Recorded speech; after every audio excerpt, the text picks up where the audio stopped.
distinction here is more about the server issue, and that is all going to be continued to be vetted as opposed to the email. That's not the piece that the FBI is investigating. They're actually looking at the emails themselves. Well, they're looking at the emails, but also the issue of setting up the private server and whether or not that would allow any type of corruption of classified information. All right, folks, it's panel time, but we're going to talk about this with Jane Velez-Mitchell and Jack Burkman in a second. What the heck is Karen Finney talking about, Hillary Clinton's spokesperson? They're not investigating the server? Really? They just gave a guy limited immunity who set up the server. And then there's this. And also because it's been settled by the Congress. The Congress has looked into it, the Justice Department has looked into it, and they've cleared her. The Justice Department has cleared her? This is the brother of the HUD secretary, the twin brother, I believe, Castro, who she's going to pick as her VP if she makes it that far. The Justice Department cleared Hillary. The FBI is not looking into her server. These are people who are speaking for Hillary. Jane Velez-Mitchell, founder of JaneUnchained.com, New York Times bestselling author, and author of Addict Nation, an intervention for America, and Jack Burkman, radio host of Behind the Curtain with Jack Burkman and president of Burkman Associates. All right, Jane, so what the heck are these two talking about? Well, maybe they consulted an astrologer because that's exactly what's going to happen. The FBI is going to wrap up their investigation in May. This is much ado about nothing. 33,000 emails, and they found 22 that are supposedly retroactively top secret. Give me a break. If you indict Hillary, you're also going to have to indict former Secretary of State. Well, let me tell you, wait, and thousands that have been marked classified. But there's other issues too, Jack, even though these two have apparently, according to Jane, a crystal ball. Yeah, of course. I think our good friend Karen Finney, whom I know well, is smoking breakfast again. This is kind of crazy, saying that they're only looking into the server and not the emails. I'll tell you. No, vice versa. She said the opposite, but go ahead.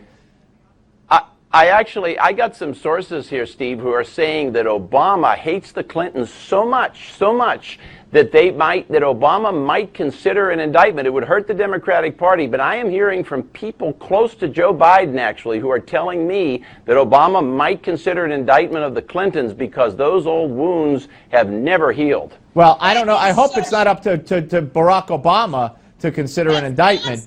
Go ahead, Jane. He's actually very afraid of Donald Trump becoming president, and he's made that very clear. So he's siding with Hillary, that's for sure. And, the reason why people are sort of anticipating this is going to go away is it's much ado about nothing. These were emails that were sent half a century ago. Had there been a security threat? Half a century ago? Jane, let me tell you something. Half a century ago, What's going on here?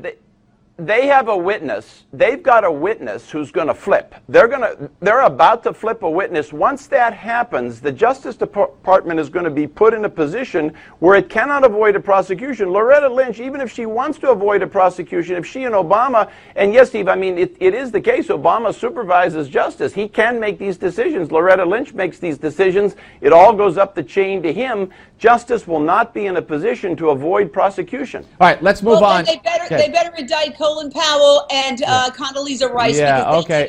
We're going to. Condoleezza Rice never sent an email in her life, as Bill Clinton, by the way, says he only sent 2, despite the fact that Hillary says she set up the server because her and Bill would email all the time. So they're just, they can't help but open their mouths and lies come out. Let's move on to Mitt Romney, Jack. I got to tell you, the more Mitt Romney opens his mouth and the more he threatens that he would accept a nomination at the convention, if in a brokered convention, the more Donald Trump is going to gain support. I wish Romney could have given a speech that good. I didn't agree with it, but I wish he could have given speeches like that when he ran. Unfortunately, he was nothing but a wimp when he was the nominee. I'll tell you this, I got some news here. We broke on our radio show. Priebus, the chairman of the Republican Party, is working with Romney to steer money against Trump. And what's happened, though, is the law of unintended consequences, Steve. What's happened is they've hurt Trump a little wee bit, but they pushed up Cruz, and they wanted to push up Rubio. And now they're screwed. They're doing evil. Both of them are doing evil, and they're screwed. Well, and Jane, I never thought I would get to the day where I'd long and reminisce about Mr. 47% binders full of women. But he looks so good in comparison to this crass vulgarian megalomaniac that is leading in the polls right now, but who I think is going to collapse because our generals in Europe are saying that the allies are worried. Diplomats from all over the world are panicked and they are horrified. All right, Jane, Jane, you know who should be panicked and horrified? Hillary Clinton, because every woman that Hillary is accused of intimidating and threatening will be by Trump's side. The relatives of the people who died in Benghazi, who Hillary greeted when the coffins came home and said, "We're going to get the guy who made that video," will be by Trump's side. The audio tape of her bragging about getting a child rapist off and laughing about it will be played by Trump. Well, she should be afraid. Panel over, guys. Thank you very much. We're coming back with J.C. Watts.